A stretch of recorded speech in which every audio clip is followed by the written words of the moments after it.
So yeah, we are mixing multiple topics to come to a holistic understanding that why public services are very important and how all of these things will come together to create a value-based public service system.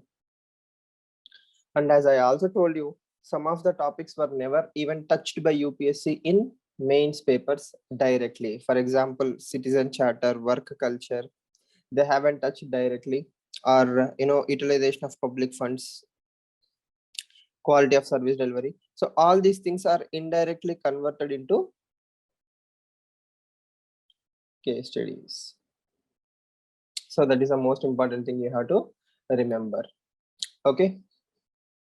Now, so there are certain topics, as I told you, which we haven't covered. One is Mr. John Rawls, the contractarian theories, right? Next, ethical issues in international relations. That is one more thing we haven't touched upon. And basically, I think right to information per se, like the static part, the GS part of Right to Information Act. What are the provisions of Right to Information Act? That also I haven't discussed. But the rest of the topics, more or less, we have covered in understanding perspective. That means how to go about it. So as I told you, there are two ways. One is value addition, the basics, then interlink. You cannot write about citizen charters without invoking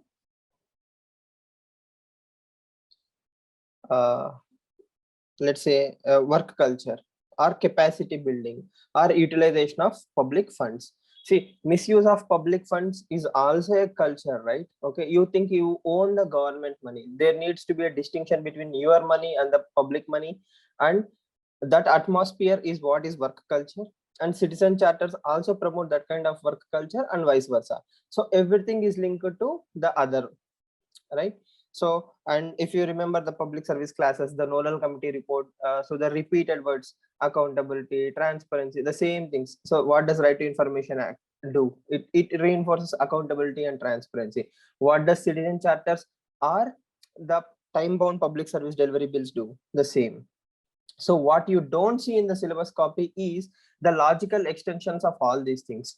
For example, there is this citizen charter. If you only read citizen charter chapter and be happy about it, you are not going to score good. Why? As I told you, the continuation of citizen charter is time bound public service delivery bills, right? And you cannot have a proper work culture without whistleblowers mechanism, right? See, we can look at the whistleblower concept as two things. One is the Edward Snowden kind of thing, where it's blown out of proportion and everybody is involved. That is one way to look at it, like publicly. Then you have internal mechanisms. So whistleblower can be seen as a negative concept, or you can use it to strengthen the system. You can use it to enhance the system. So whistleblower can promote work culture. It will also reduce corruption, because only the insiders will know how well a system is doing a corruption rather than an outsider. All the RTIs in the world cannot bring out the internal working of a department. So these are the extra topics, or these are the topics which are not directly mentioned in the syllabus but are very important for your exam point of view. So we should focus on them equally as well. Okay, see, all of us know like what is Right to Information Act. There are a number of successful case studies of Right to Information Act, but there is also a sub dimension which is not mentioned here, that is the threat or the life threat to activists. So that is also one issue, right? So that is where case studies will come into the picture. You are a Right to Information activist, right? So you filed an RTA, then somebody from your own village came and threatened you, threatened your family, and you went to the SP, and there is a pressure from the minister to dilute the case. So how will you look into such cases? So these are the kind of ethics case studies that will come from real life situations. We have seen hundreds of RTI activists getting killed or threatened in the country because they are seeking transparency, they are seeking answers. So how can we make RTI very strong? How can we make work culture strong? How can we make time bound public service delivery strong? Or how can we reduce corruption using whistleblower mechanisms? Are all whistleblowers wrong? Right? So these are the things we need to see. So the PDFs I shared all are from PRS. I think this I have shared yesterday. The Right of Citizens Time Bound Goods and Service Delivery Bill. So this is 2011. Now, as I told you, the Parliament has not found time to convert it into an act, because if I convert something into an act, I also have to make sure that I give enough infrastructure, training, sensitization to the people, and states should also share some burden, right? So are we in that position to guarantee something, to guarantee a public service in a time bound fashion? If not so, a legal punishment will be there. Are we in such situation? Yes or no? That is for the country as a whole to decide, right? So here questions can be like this: do we need to have capacity to implement something, right? Or should we implement something that will force to develop capacity?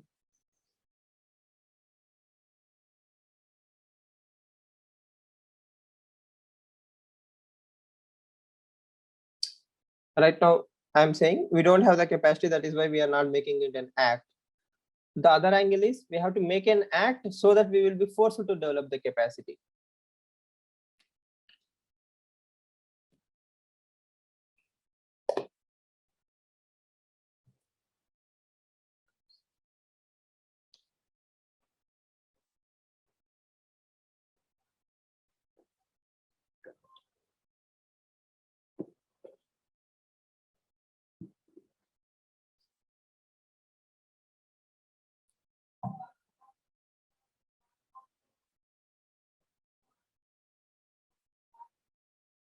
See, remember this line: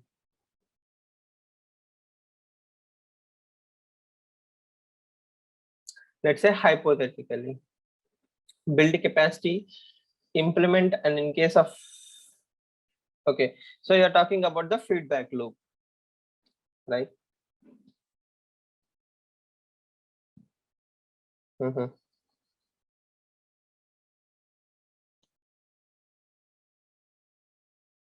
Let's say hypothetically, I have promised a CT scan or some MRI scan in a government hospital uh,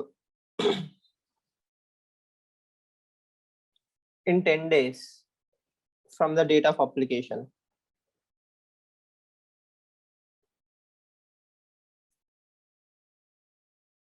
Just hypothetically, right? So when the system is under undue stress, like the present COVID situation, what will happen? So we don't have that capacity. But because if we have a public service delivery bill, at least we will make sure that there are more number of missions, or we will know where to focus upon. That is one more thing. These types of bills influence work cultures, which takes years to change. So they have to be introduced so that capacity building can be picked up. Okay, so Santosh is arguing that uh, the work culture is so established, unless it receives an external shock from the frameworks, okay, it is not going to move on its own. It will take decades of time. So we need such kind of bills as soon as possible. But one thing I want you to be very clear is we have central level bills and the state level bills. As I told you, in India, around 20 states have already passed similar kinds of bills. But the only problem is woke janata, or civil society awareness. This is the single biggest hurdle for public service delivery. People are not aware of their own rights. They didn't care till now because everybody believed private sector is the only solution. So even in health and education also, we always thought outsourcing is the best possible thing. But as time and again, multiple countries with empirical data have proved core services like health, education, these have to be under government's control for performing better, right? So what does the time bound service bill delivery bill suggest? Have you read this document? Did I share it yesterday?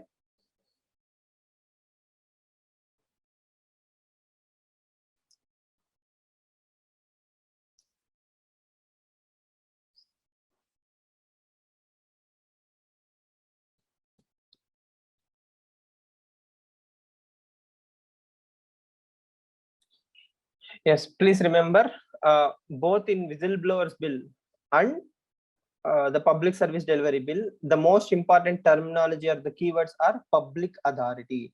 So you have to be a public authority to come under the ambit of these two bills, and only you can be demanded of certain services and goods. Okay, so the most important being who is a public authority. So anybody under a constitutional body or an act made by parliament of or legislatures, these people are public authorities. So why this is an important definition is recently, let's say a NGO is receiving a substantial amount of money from the government of India. It is receiving tax benefits, or let's say political parties are there. So political parties, I mean, generally speaking, political parties get a lot of money from the or help from the state. So can we call them as public authorities, right?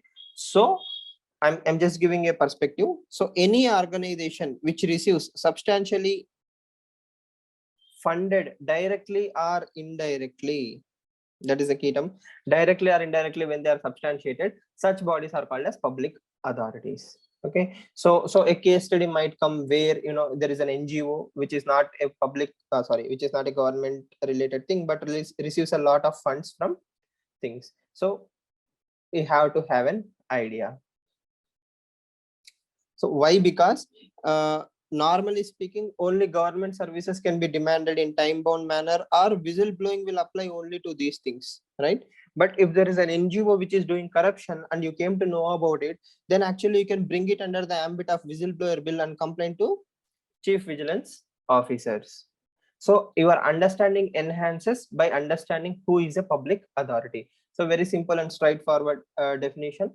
Anybody receiving substantial amount of money from government directly or indirectly is under the obligation of this particular act. The same applies to Whistleblowers Act, more or less.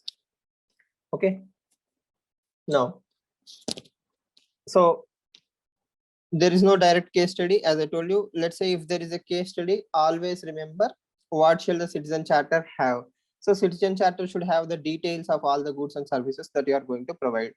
So hypothetically, you are appointed as a postmaster general.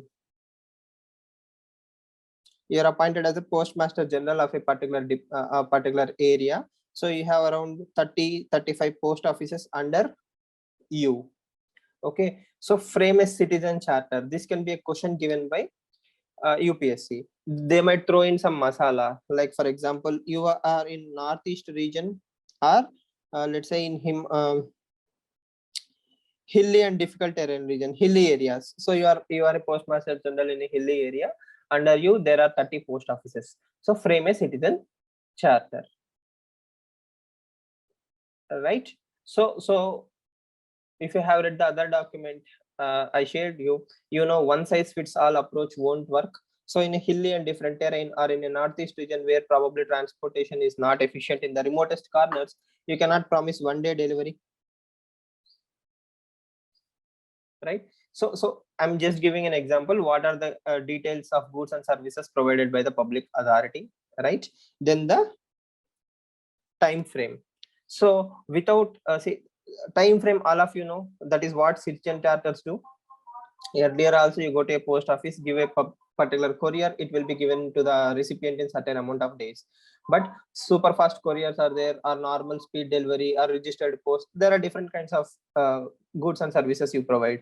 What is a time bound delivery? So in let's say in Hyderabad, from Hyderabad to Delhi, technically, humanly, you can deliver it in one day. Why? You go to the airport, you submit it there, then they will receive in the Delhi airport, and it can be delivered in one day. But can you say the same for, let's say, a remotest corner in northeast or in a hilly and difficult terrain, right? Where only one bus service is there. So even if it reaches the nearest airport, from there it will take 26 hours by the fastest mode of transport. So you cannot promise one day delivery by practical issues. So you have to take such things into consideration, then frame a time work. And how will you come to know as a new postmaster general? You cannot know this, right? So you will talk to the staff. That means people who are actually involved in the game, the skin in the game, right? So people who are actually delivering the services, the postman, are the employees working there, they know the ground realities. They will tell you, sir, there is no such thing as one day delivery in our area, right? So you cannot say, I will lay roads, I will buy a helicopter. You are a postmaster general. You cannot humanly cross your limitations, right? So you have to say, so one day delivery is not possible. So the quickest thing is how many days? Probably 2-day delivery, or 48, within 48 hours we will deliver it. So that is how you make it better. So that is one more learning you have to remember. Yes. Next, category of the people entitled and details of the complaint redressal mechanism. So the most important thing in any citizen charter, as we have discussed yesterday, is what? You promised me certain thing, as we have discussed. It's like a pseudo contract, right? You promised me something and I was happy, and now you are not delivering it in the promised time. So whom should I complain to? Now if there is no legal backing like time bound service delivery bill, it will be ignored. Nobody will care. So that is why citizen charters have failed more or less in this country. Throughout the world, citizen charters will fail because bureaucracy, if given a chance to skip it, will always do the same. It will protect its own kind. There are very few cases where citizen charters are actually like game changers in the entire work culture. They have their impact, but it's not true, right? So grievance redressal mechanism. So now if you have to take it to the next level, what will you do? You talk to the staff, you talk to the beneficiaries, the people in that area who are using the post offices. Okay, so you will talk to your staff, you will talk to the beneficiaries, you will talk to all the stakeholders involved, right? Probably with your superiors also. Then you frame a time citizen charter, and you develop a grievance redressal mechanism with a clean phone number, mail ID, etc. I mean, I still see fax numbers in so many citizen charters or in government websites. When is the last time someone from this group have faxed something?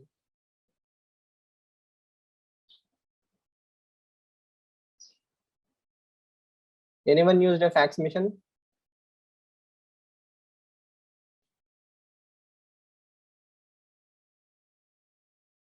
Right.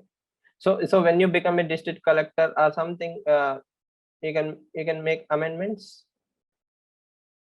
From in my entire life, I have used fax only once. I think it's for my friend's DAF. So he has to send a DAF. I went to some place and faxed it. So only once I used the fax, but in no other scenario have I ever used a fax. Probably that may be the most popular mechanism in some government offices. We don't know. But the thing is, phone number and mail will be given. Now, I became a postmaster general. Within 1 month, I framed a citizen charter. So it's done and dusted. Can I put the project in cold storage?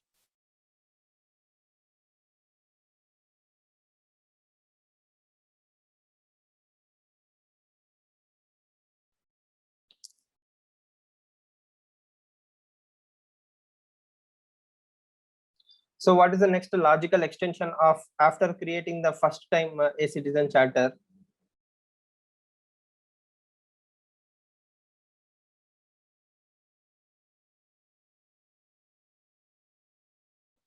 Public awareness. Very good. So it has to be displayed very prominently the moment you enter a post office, right? sorry, you can have some seminars with the postal staff. Like whenever a customer comes in, you have to remind him there is a citizen charter. Please look at it. These are the services you get. This is the time frame we have fixed for each and every service.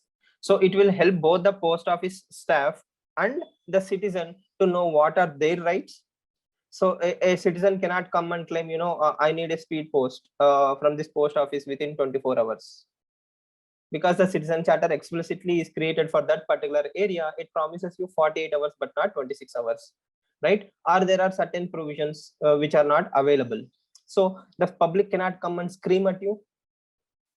So it protects the employee as well. At the same time, it will also give a clear understanding to the staff. Okay, my work will be getting, get done in 48 hours or something like that. Now, per se, one more thing we have to do is take feedback from the beneficiaries and the staff also. Most people take only feedback from the beneficiary, but not the staff. So if you are a proactive bureaucrat, make sure you take feedback from both staff and the beneficiaries. Because sometimes your own people will be backstabbing you, or they may be inefficient. They are hampering the entire spirit of the citizen charter, right? So you need to identify the black sheep and make sure you reprimand them, or you give them sensitization and training. Yes, you have to create that kind of awareness, and you have to put that kind of fear in the mind of the public employee also, that you have to deliver in the time, and also you have to let others work in the same time. So citizen charter is not some decorum on the wall. It is actually the spirit of the entire organization. So your goals, the organization goals, should work towards that citizen charter. So as a proactive leader, you can take these two things into consideration, and if there is a need be, you will modify the citizen charter. So introduce something, take feedback, make it better, and again generate awareness. So last time when you came, this was there, so now we have amended it. So it's a continuous loop. It's like a cycle, right? So after a particular time, let's say 6 months down the line, everybody, both the beneficiaries and the staff, will get used to that work culture. And that is how citizen charters reinforce a new kind of work culture. But this will happen only as long as there is a proactive leader. And once he sets the system will take care of itself. Right? So it doesn't actually happen in the real life scenario as rosily as I projected it. That is why time bound service delivery bills have been introduced. Are we clear? So the next is grievance redressal officer. So the worst case is when people don't listen even after creating a friendly charter, you need to have a punishment mechanism. That punishment mechanism is grievance redressal officer. So from there onwards, you can automatically understand, right? We need to have a departmental organization where people can file a complaint, and if the service is not delivered, a certain amount of money is fined. For example, in Rajasthan's bill, Rajasthan time bound service delivery bill, the fine is anywhere between 250 rupees per day to 5,000 rupees. So let's say you are supposed to give electricity connection if the citizen has provided all the document within 1 week.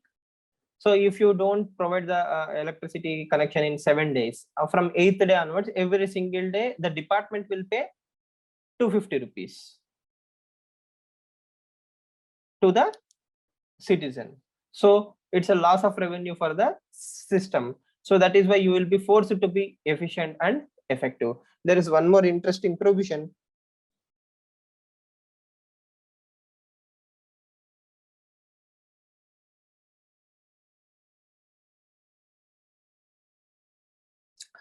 So you have to cut it from the salary of the official, not from the department. Then also the employee will be more alert, given that both the system has provided everything to him and the citizen has provided every document that he is supposed to produce. When these two things happen, if still the employee is not providing the public service, then the salary has to be deducted and paid as a fine, right? So it's an interesting provision.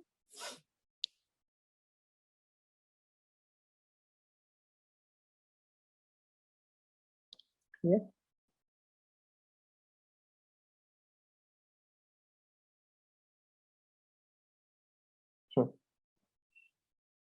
Now,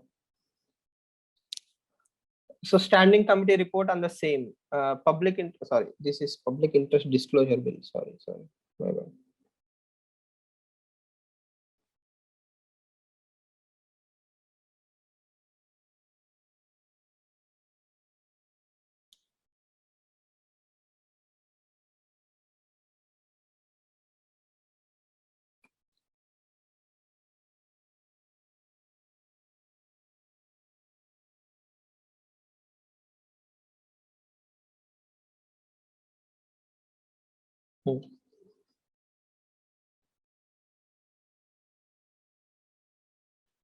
I think I have closed that PDF. Okay, no problem.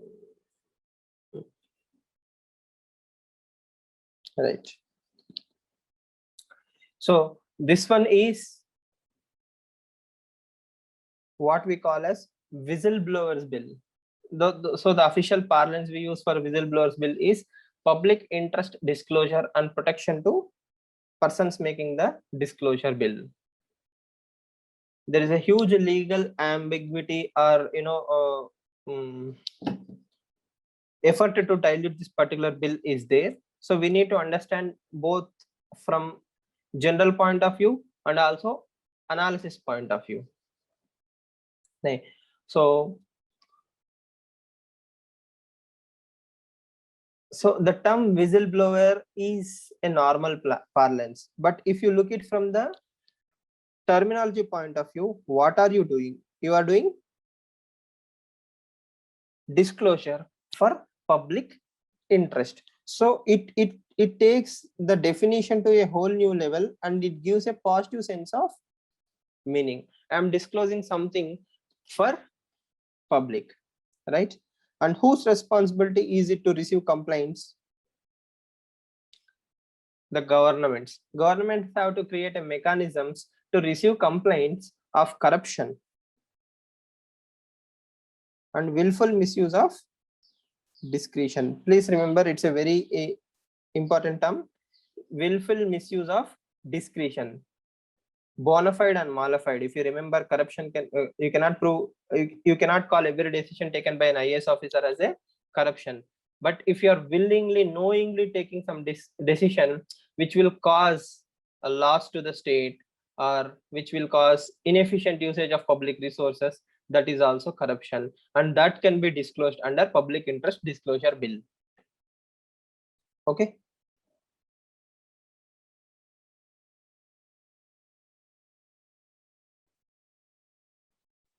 So when you are working in a government department, public servant,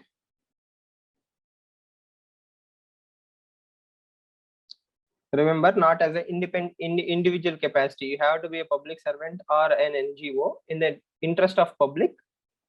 Give only to competent authority. So the moment you say I will go to media, you are making your own answer diluted. Okay, so media is not a competent authority. There are internal mechanisms, for example the Vigilance Commission. Okay, now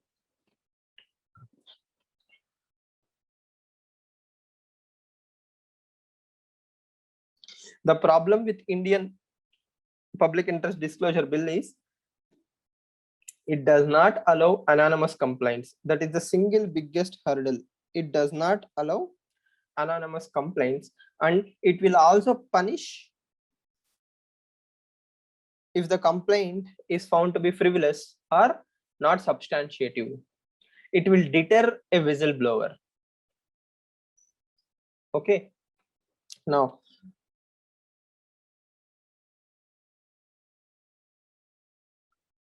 it's like, you have to give a full, final case. Okay, he is corrupt without doubt. These are the supporting documents. So that is a kind of complaint system we expect from the whistleblower. And one more thing is, if the identity is found to be false, then the case won't be pursued. See, all these are bureaucratic hurdles that are kept deliberately to protect the bureaucrats. Okay,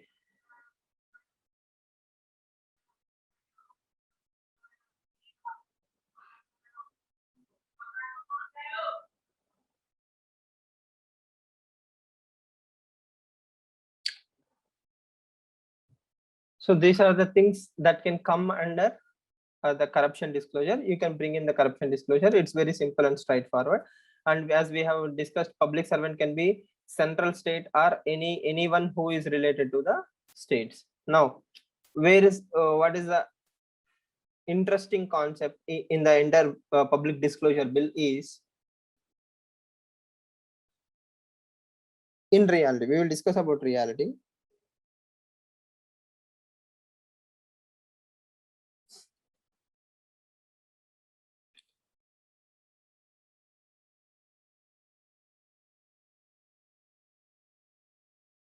No, this act is not applicable to private sector, but Companies Act 2013 encourages all the companies to bring out the discrepancies.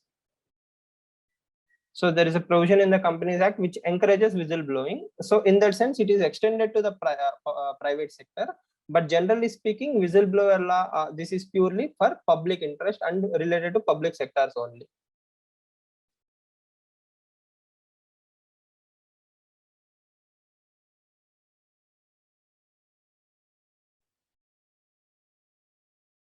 See, even this has been diluted. I will tell you.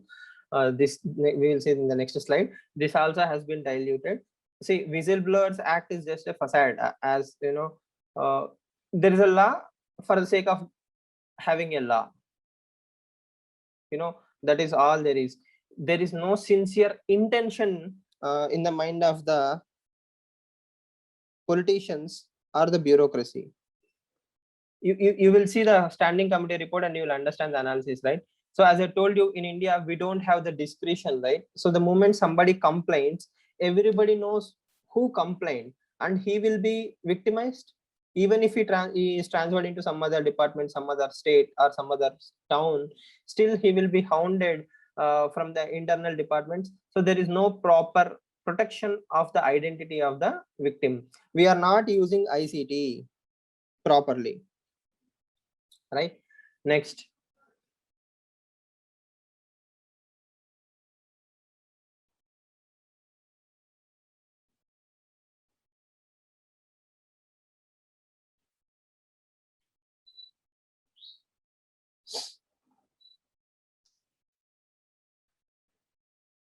The competent, just read this particular line.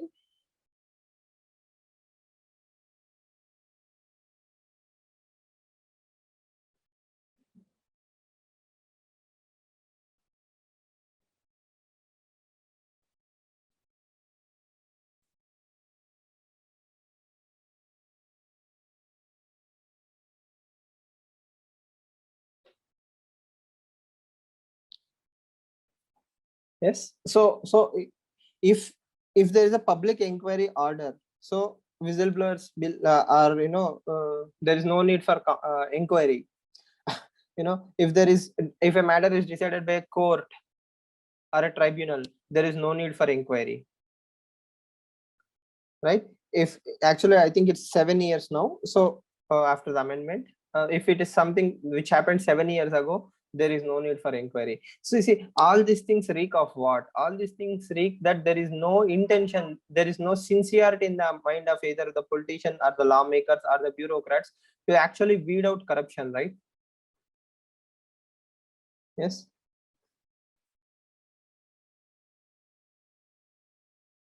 This we will discuss. 2015 amendment bill has 10 provisions, so it will be easy for you to understand.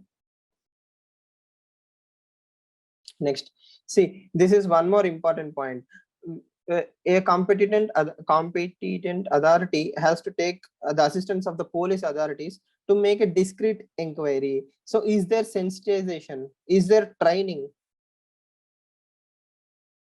to inquire all these things without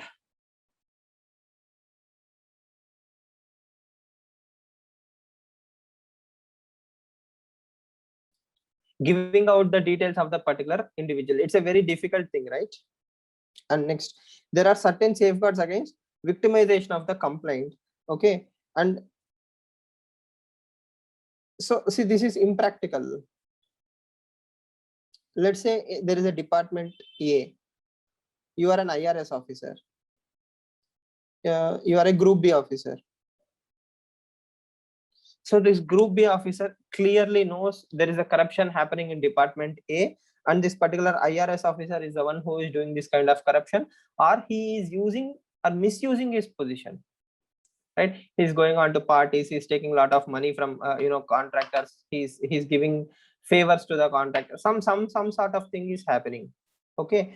The moment I go and complain, and if it comes out into the public light, everybody knows everybody in the government departments, right? So the higher authorities somehow came to know that Mr. B is the one who complained against this particular IRS. This person's life will become living hell.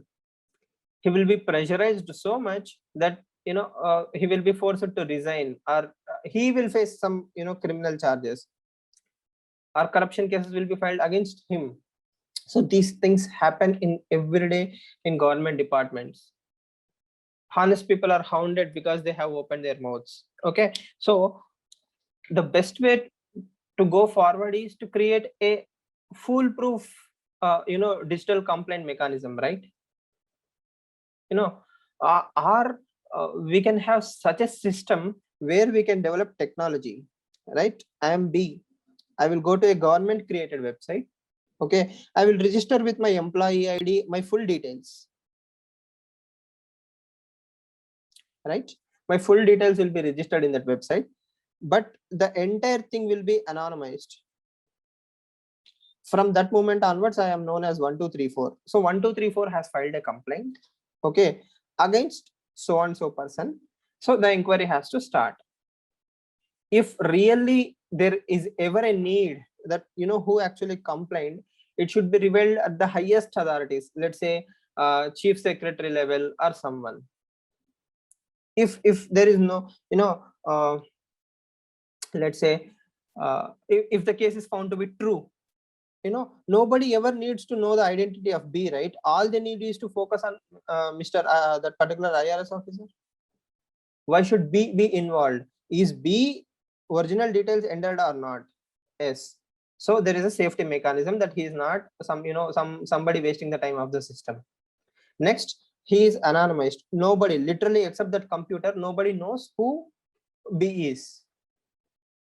And the inquiry has been instigated. If it is found true, yes, the purpose is to target this particular person, not B, right? Okay. Now, what if there is a frivolous complaint and he can submit all the documents? He can submit all the documents. It's up to the onus is on the inquiry mechanism to prove that that particular IRS officer is corrupt, not on B, right? All B is doing is giving you a hint that take a closer look at Mr. IRS. But in reality, what happens? In reality, as everybody knows, all the IRS officers are in a whole different, like a class, right? So they will start feeling it as an ego issue. Okay, somebody from Group B has complained against our officers, so we should start hounding him, we should start punishing him, transfer him, make his life a living hell. And there are unfortunately some suicide cases also where whistleblowers are committed suicide because of pressures from higher authorities. So all you need to do is create a mechanism, foolproof mechanism. If WikiLeaks, a private organization, can create a foolproof mechanism, why can't a government like All India government cannot do the same? Right? And this will give a lot of confidence to the honest officers to disclose the details without ever worrying about being a victim or threat to their own jobs. Even if there is a suspicion of this particular IRS officer, B is a honest guy, probably he might be the one who has complained, but there is no proof towards him, and literally nobody can prove him. So this internal grievance redressal mechanism have to be strengthened. I think there is something called a secure drop that is used by WikiLeaks, which is encrypted and all those things. So why can't we do the same things? We can anonymize. If there is really something that has to be done, we can find B. And if B has to be punished, so he can be punished in a discrete way, he can be punished in a different fashion, or there can be a remark in his record sheet which need not again be disclosed to anyone. right? Let's say at the time of your retirement, 10% of your PF will be cut. So some mechanisms can be developed without ever revealing the identity of the B. This is all hypothetical. This is just my 2 cents to the entire argument. But the thing is, as long as you have this compulsory, you have to disclose your name, you have to provide every details. What will the competent authority do? Okay.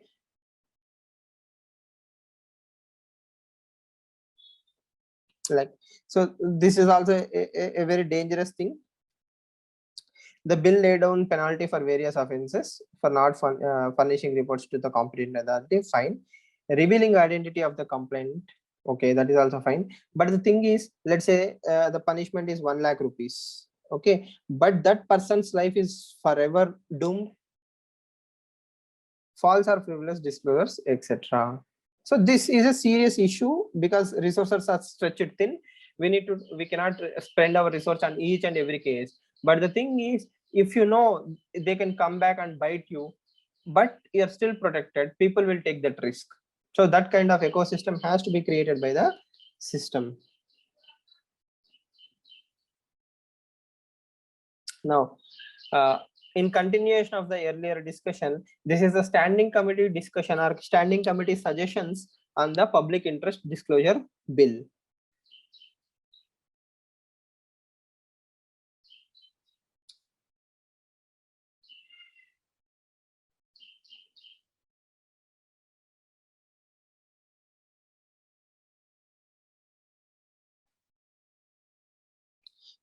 The standing committee recommends maladministration. If you are willfully or if you are negligent in your own duty, that should also be included, and any gain to third party should also be included under that public interest disclosure bill. So if you are helping your friend and if some employee under you knows that, right, it should also be brought under public interest disclosure bill. Next, the committee goes on to a next level and says defense forces and intelligence organization should also be included under the ambit of the bill. So as all of you know, whenever there is the term national security and defense, automatically they are excluded, right? Whether it's right to information act or time bound service delivery bill or whistleblowers bill, anything, the defense sectors and all these sectors are automatically excluded. But it says whenever it comes to the administrative side, sir, it is only the competent authority that knows the complaint and not the person who has been accused.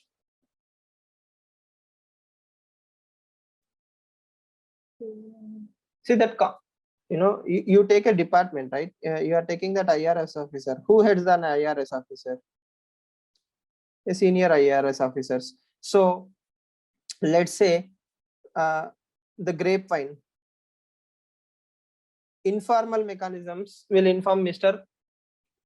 C, the corrupt officer, or then automatically things will flow. No, there is no such thing as secret, right? Let's say you take the Dera Baba example, right? So a woman have been raped, she complained, and you know what is the victim protection bill? 2 constables, constable 1, constable 2 outside her house.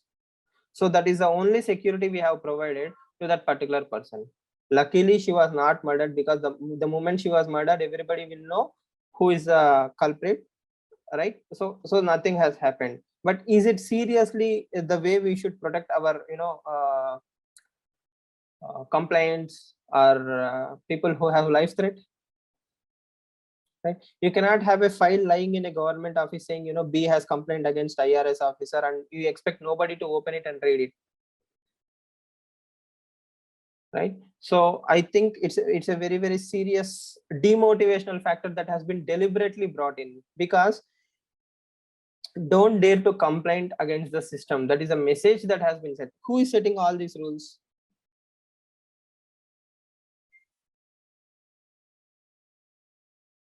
How can bill be the faulted for that? Shouldn't the authority take appropriate steps to protect the complaint. See, you can, that is what I'm saying you, right, telling you, right, the system itself is so compromised.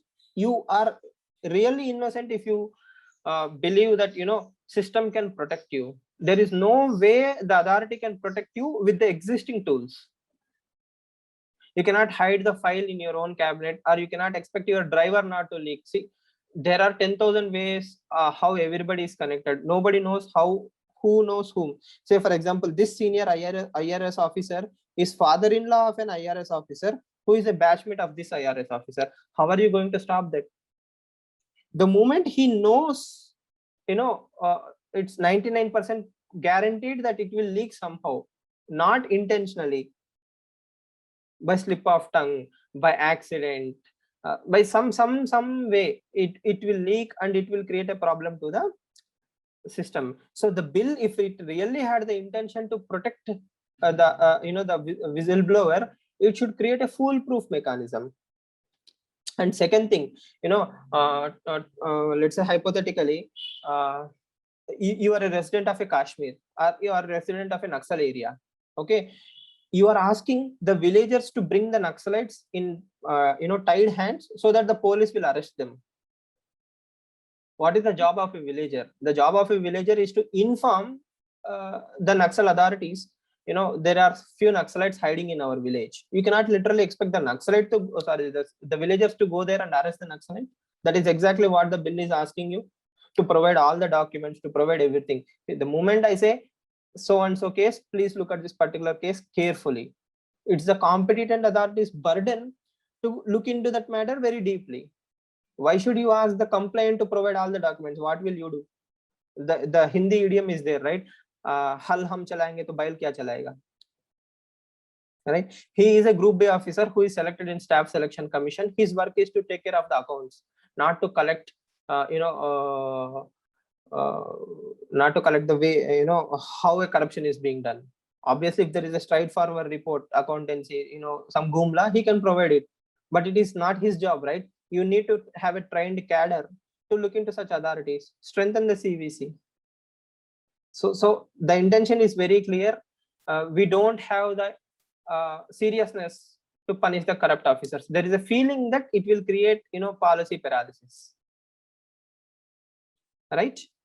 But again, as I told you, if you keep punishing discreetly all the people who file complaints for frivolous cases, only with genuine or 100% guarantee that there is a fraud, such complaints will come into the market. So, and all this is hypothetical, right? We are arguing in hypotheticals because we don't have empirical data, because there is no, and I will give you empirical data where hundreds of officers have been hounded because of corrupt practices. I mean, sorry, victimizations. Yes, are we clear?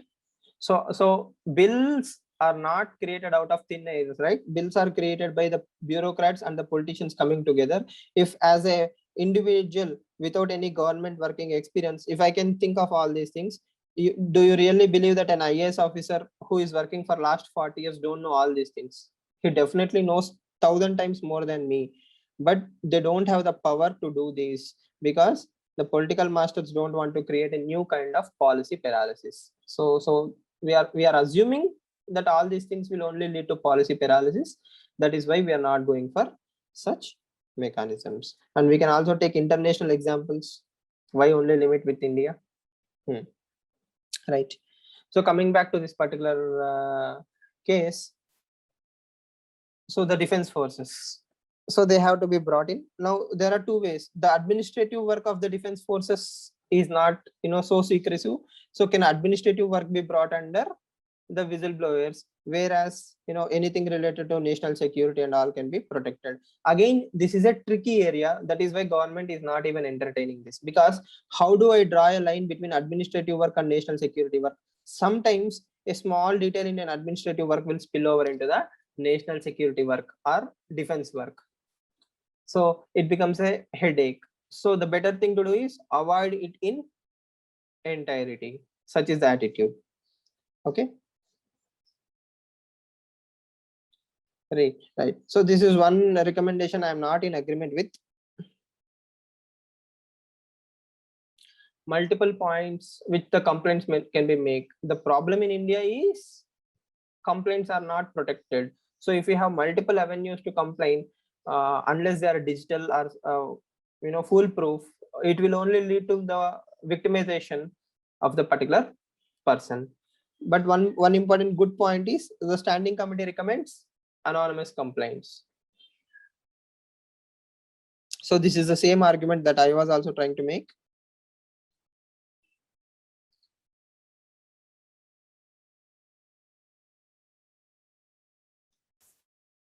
If there is even an iota of proof, if there is a prima facie evidence that that particular person is corrupt, and there is at least 10% evidence against him, from that point onwards it becomes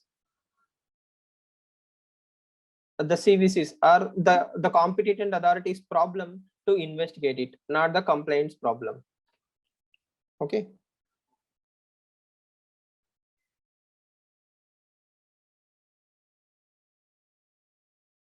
Right. See the same thing again, because in reality we have seen all these cases happening.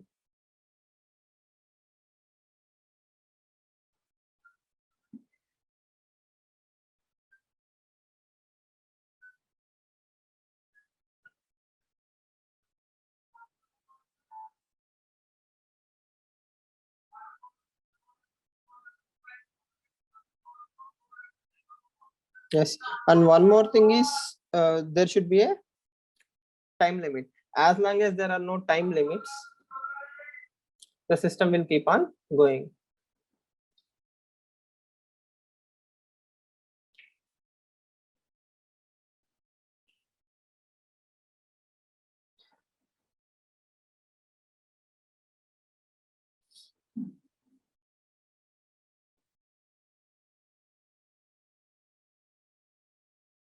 See, always remember the internal workings are always known to the employees, right?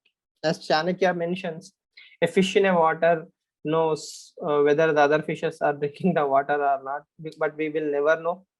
In the same way, if you are inside the organization, you are the best person to know whether your organization, your colleagues are doing corruption or not, right?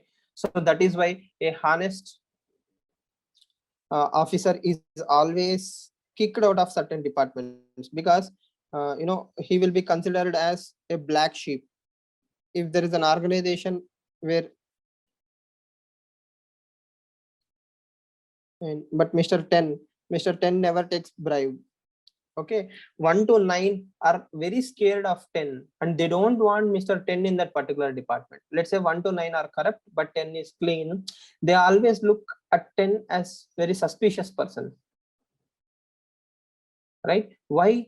So he can keep promising, you guys keep taking the money, I won't tell anyone, I won't complain to anyone. But will you be actually comfortable knowing that 10 is corrupt, and then if there is ever an inquiry, if he opens the mouth, there will be a lot of problems, right? So all of these people will lobby to transfer Mr. 10 to some other department, not our headache, right? So that is what I'm telling you. The irony in India is the bill has been introduced in 2011. It was notified in 2014. Right? That shows the seriousness. Point number one. Next thing. After 2014, the bill has not been touched, amended, or updated. There's a lot of technological changes from 2011 till 2020-21. There are many foolproof mechanisms where you can develop a compliant mechanisms, an app, a software, something like that. So, but the steps are not taken in that particular direction. So in a way, we can argue that there is no seriousness to root out the corruption, because this is about the public service delivery. This is about public sector.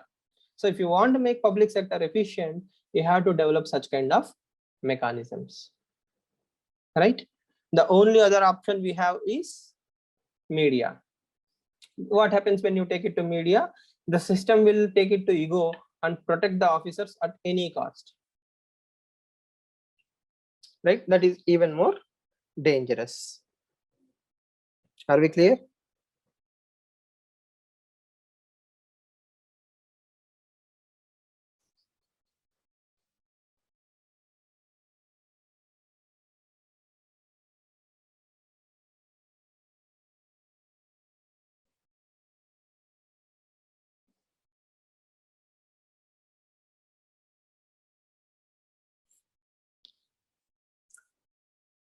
Yes.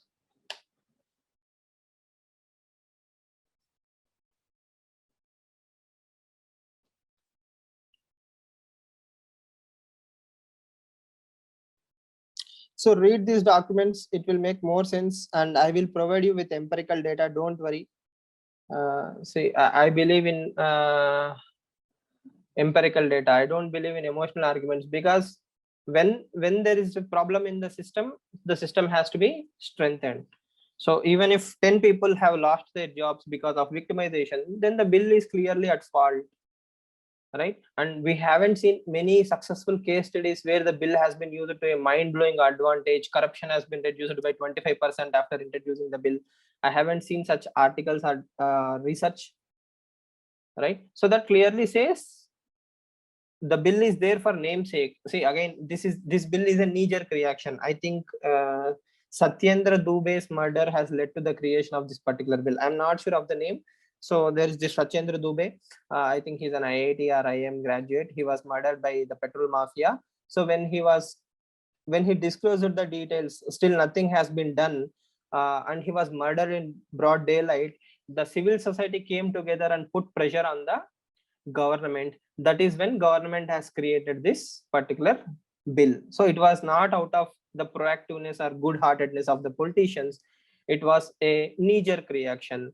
People are crying, so I have to pacify them. I will create a dummy bill. What is the dummy bill? This is the exact bill, right? So it is not actually doing much, but it appears like it has been doing a lot. So that is the problem of this bill. Next, if you are really serious about removing the corruption, how can you not have a corruption mechanism, right, without protecting it? Yes. So we have to be very careful in understanding the intentions of the bills and empirical data. If you find an article which says, after introduction of the public interest disclosure bill, corruption has come down by 30%, then I will eat all my words and I will say, this is the best bill for the country. So again, remember, Hong Kong used to be one of the most corrupt places in the world. Okay, that was in 1990s. In 1990s, Hong Kong is one of the worst place to be, because it is so corrupt. It is so developing, lot of money flowing in, corruption and all these problems. But it has turned the tables so drastically. Now Hong Kong is under top 30, I think, in corruption perception index, right? So if they can do that with sincerity and intentions, India can definitely do that. But all we need is the implementation in letter and spirit, not only in letter. No, right? In 2015, they tried to introduce a bill which will dilute the provisions. So all these 10 categories do not come under the public interest disclosure. So if you carefully observe, almost everything can be argued.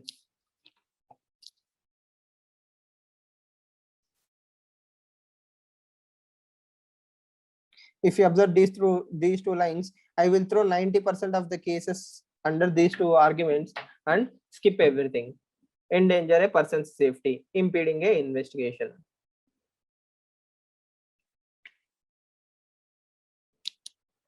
Right? There is a public inquiry. So why do you have to do a separate inquiry again? Let the public inquiry give a clean sheet.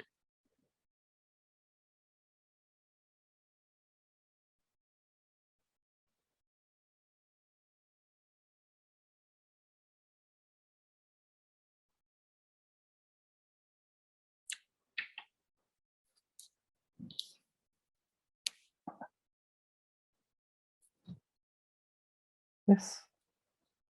So please read the 4 documents I have shared. See the syllabus copy. If you think I have skipped or missed any particular line or topic, please let me know. As I promised, it's not the end of the road, because ethics is what you see in the newspapers, not what you learn. You have to apply all these things into the news. If you see some corruption charges somewhere, somebody is holding cylinders, somebody is doing something, so that is a public service delivery, there is a corruption, how will we come to know about that, right? So all these things have to be discussed. Yes, practice is more important.